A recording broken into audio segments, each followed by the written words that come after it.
अस्सलाम वालेकुम students, I am ज़ैन तबस्सुम और आप लोग देख रहे हैं ज़ैन अकेडमी चैनल।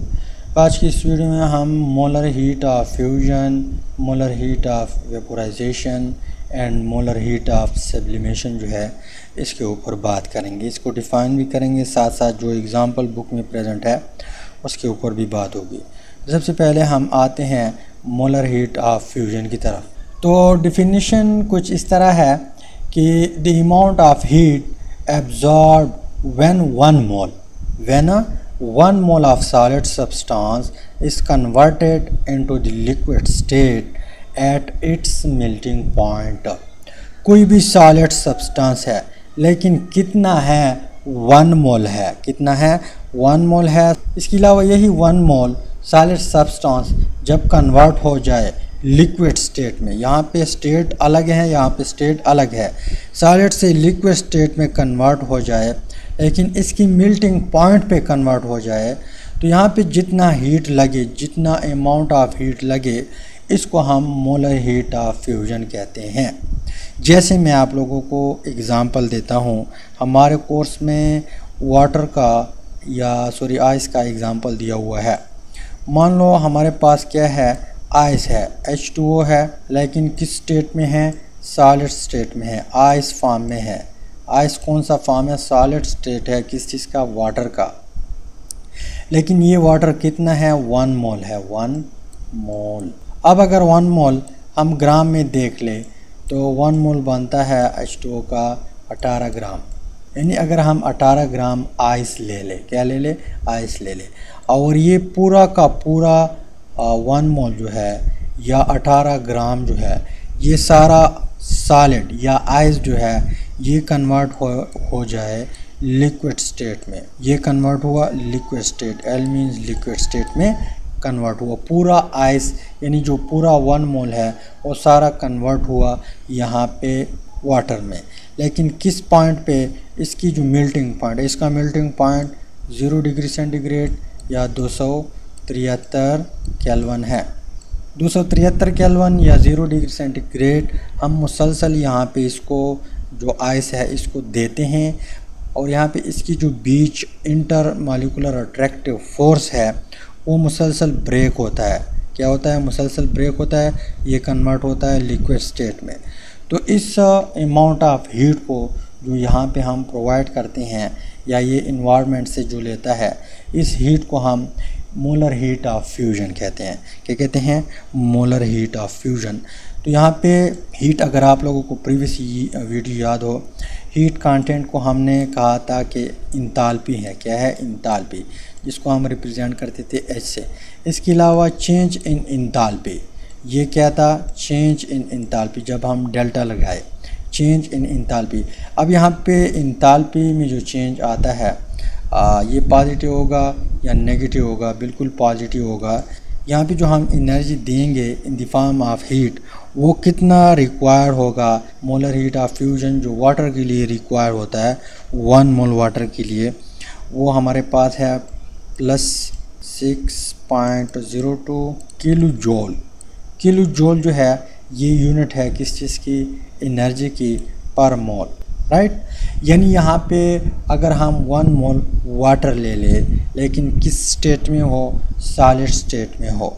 किस स्टेट में हो, सॉलिड स्टेट में, जो कि हमें आइस फॉर्म में मिलता है, उसको जब हम 6.02 किलो जूल एनर्जी देते हैं इन द फॉर्म ऑफ हीट, तो ये पूरा 1 मोल या 18 ग्राम कन्वर्ट हो जाती हैं लिक्विड स्टेट में। तो किसी भी सॉलिड को, यहाँ पे हमारे कोर्स में वाटर मौजूद है, कोई भी सॉलिड है उसको जब आप हीट देते हैं, वो जब आप 1 मोल लेते हैं, वही सॉलिड, उसको जब आप एनर्जी देते हैं इन द फॉर्म ऑफ हीट और वो कन्वर्ट हो जाए लिक्विड स्टेट में, तो वो फिर उस सब्सटेंस का या उस सॉलिड का मोलर हीट ऑफ फ्यूजन है। क्या है, मोलर हीट ऑफ फ्यूजन है, या उस सब्सटेंस का मोलर हीट ऑफ फ्यूजन है। इसके अलावा यहाँ पे एक और पॉइंट कि जितना स्ट्रॉन्ग मॉलिक्यूलर अट्रैक्टिव फोर्स होगा उस सब्सटेंस में, जैसे वाटर में हाइड्रोजन बॉन्डिंग प्रेजेंट है, हाइड्रोजन बॉन्डिंग बहुत स्ट्रॉन्ग इंटरमॉलिक्यूलर अट्रैक्टिव फोर्स है, इसी वजह से यहाँ पे इतनी ज़्यादा एनर्जी लग गई, इतना ज़्यादा हीट लगा। तो जितना स्ट्रॉन्ग इंटरमॉलिक्यूलर अट्रैक्टिव फोर्स होगा, किसी भी सब्सटेंस का, उसका उतना मोलर हीट ऑफ फ्यूजन ज़्यादा होगा। या इस तरह भी कह सकते हैं कि जिस सब्सटेंस का मोलर हीट ऑफ फ्यूजन ज़्यादा होता है उसमें जो इंटरमॉलिक्यूलर अट्रैक्टिव फोर्स है वो बहुत ज़्यादा होता है, यानी डायरेक्ट रिलेशन है। अब इससे आप लोगों को क्वेश्चन दे सकता है, एक क्वेश्चन इस तरह भी दे सकता है कि आप लोगों को मोलर हीट ऑफ फ्यूजन की वैल्यू दी होगी, साथ साथ सब्सटेंस का नाम भी दिया होगा और आप लोगों को बताएगा कि किस में इंटरमॉलिक्यूलर अट्रैक्टिव फोर्स ज़्यादा है। जैसे यहाँ पे एक मोलर हीट ऑफ फ्यूजन की वैल्यू प्रेजेंट है, इसके अलावा बी कोई और वैल्यू होगी, कोई और सब्सटेंस होगा। जैसे ये हमारे पास वाटर है तो वो कोई दूसरा सब्सटेंस होगा, तीसरा भी होगा, चौथा भी होगा। साथ साथ वहाँ पे जो इंथैल्पी है उसकी वैल्यू भी दी होगी और आप लोगों से पूछेगा कि किस में इंटरमॉलिक्यूलर अट्रैक्टिव फोर्स ज़्यादा है, तो जहाँ पे एनर्जी ज़्यादा है वहाँ पे इंटरमॉलिक्यूलर अट्रैक्टिव फोर्स ज़्यादा है। तो इससे इस तरह क्वेश्चन भी आ सकता है। इसके अलावा अब हम जाते हैं मोलर हीट ऑफ वेपोराइजेशन की तरफ।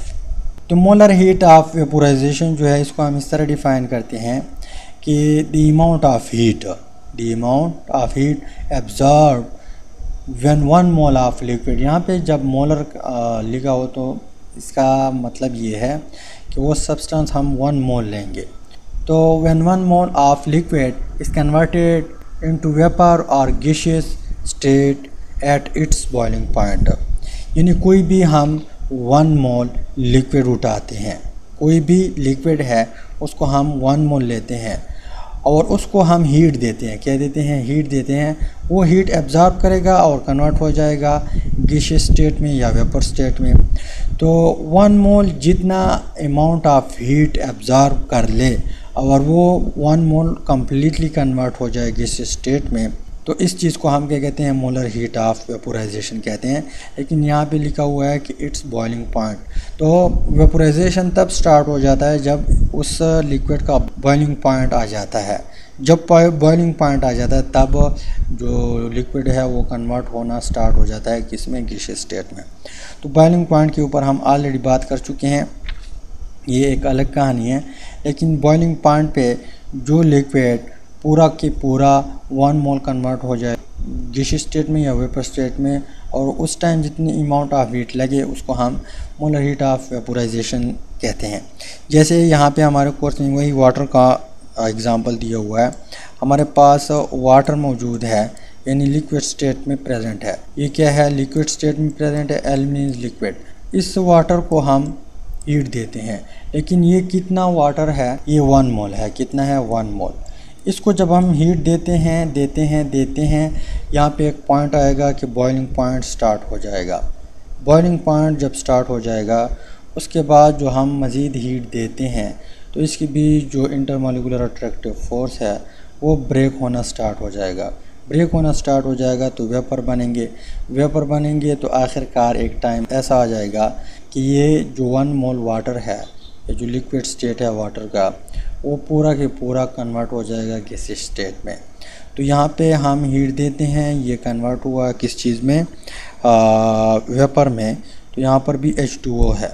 अच्छा, H2O जो है वो अगर गैसियस स्टेट में है तब भी H2O है, यहाँ पे लिक्विड स्टेट में है तब भी H2O है, और सॉलिड स्टेट में है तब भी H2O है। तो यहाँ पे मैं V लिखता हूँ या यहाँ पे G लिखता हूँ। G मीन्स गैस, यानी ये गैस स्टेट में कन्वर्ट हुआ। जब कन्वर्ट हुआ तो यहाँ पे कितना एनर्जी लगा in the form of heat, कितनी एनर्जी लग गई। तो यहाँ पे जो डेल्टा H है, delta H is equal to, अच्छा डेल्टा H के साथ या इंथैल्पी चेंज इन इंथैल्पी के साथ यहाँ पे मैं लिखता हूँ VAP। VAP means molar heat of vaporisation. यहाँ पे एक पॉइंट रह चुका है, यहाँ पे इसके साथ मैं क्या लिखूँगा, FUS means fusion, right.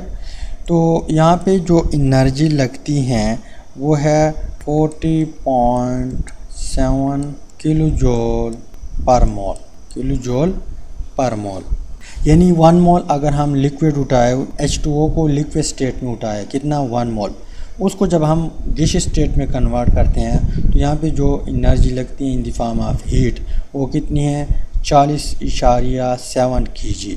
40.7 kg energy लगती है। तो इस तरह हर लिक्विड की, कोई भी लिक्विड उठाए उसकी वैल्यू इससे डिफरेंट होती है। तो यहाँ पे ये भी डिपेंड करता है किस चीज़ के ऊपर, इंटरमॉलिक्यूलर अट्रैक्टिव फोर्स के ऊपर। जिस लिक्विड में इंटरमॉलिक्यूलर अट्रैक्टिव फोर्स ज़्यादा हो उसका मोलर हीट ऑफ वेपोराइजेशन की वैल्यू जो है वो ज़्यादा होगी।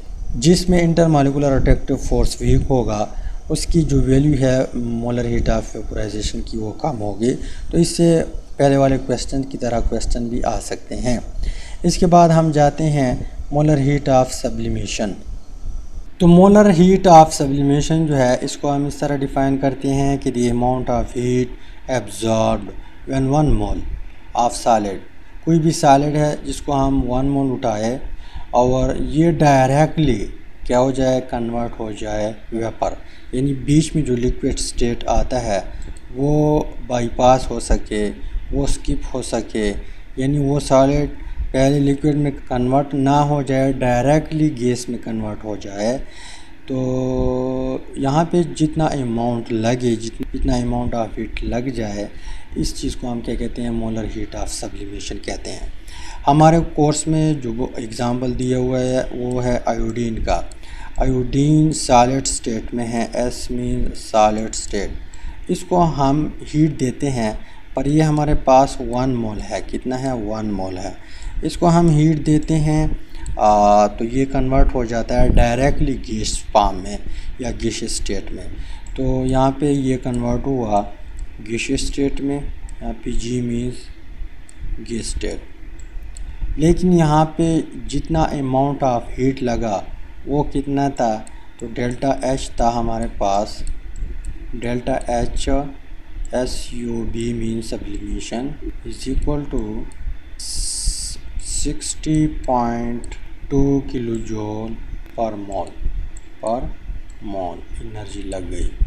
अब ये हर सॉलिड की डिफरेंट है, यानी कुछ सॉलिड ऐसे होते हैं कि वो लिक्विड स्टेट में कन्वर्ट नहीं हो जाती, वो डायरेक्टली गैसियस स्टेट में कन्वर्ट हो जाते हैं। तो ये सिर्फ यहाँ पे आयोडीन नहीं है, बहुत सारे सॉलिड ऐसे हैं कि वो डायरेक्टली किस में कन्वर्ट हो जाते हैं, गैसियस स्टेट में। तो हर सॉलिड की वैल्यू डिफरेंट होती हैं। क्यों? क्योंकि यहाँ पे इसकी भी जो इंटरमॉलिक्यूलर अट्रैक्टिव फोर्स है वो अगर स्ट्रांग हो तब यहाँ पे मोलर हीट ऑफ सब्लिमेशन जो है वो ज़्यादा होगा।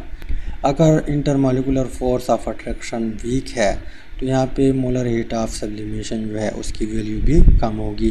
तो ये भी डिपेंड करता है किस चीज़ के ऊपर, इंटरमॉलिक्यूलर अट्रैक्टिव फोर्स के ऊपर। पर यहाँ पे बात लिखी हुई है कि at constant value of pressure, यहाँ पे जब ये हम सॉलिड स्टेट से कन्वर्ट करते हैं गैसियस स्टेट में, यहाँ पे प्रेशर जो है वो कांस्टेंट होगा। यहाँ पे कांस्टेंट स्पेलिंग में थोड़ा मिस्टेक है, इसके लिए सॉरी। तो यहाँ पे कहने का मतलब ये है कि प्रेशर कांस्टेंट होगा। अगर 1 atm है, 1 atm के ऊपर यहाँ पे सॉलिड आयोडीन पड़ा है तो गैस जो बनेगा वो भी 1 atm के ऊपर होगा, यानी प्रेशर हम चेंज नहीं करेंगे। तब यहाँ पे जो हीट लगता है उसको हम मोलर हीट ऑफ सब्लिमेशन कहते हैं। तो यहाँ पे ये चंद पॉइंट थे, उम्मीद करता हूँ समझ आई हुई होगी। इंशाल्लाह मिलते हैं नेक्स्ट वीडियो में। अल्लाह हाफ़िज़।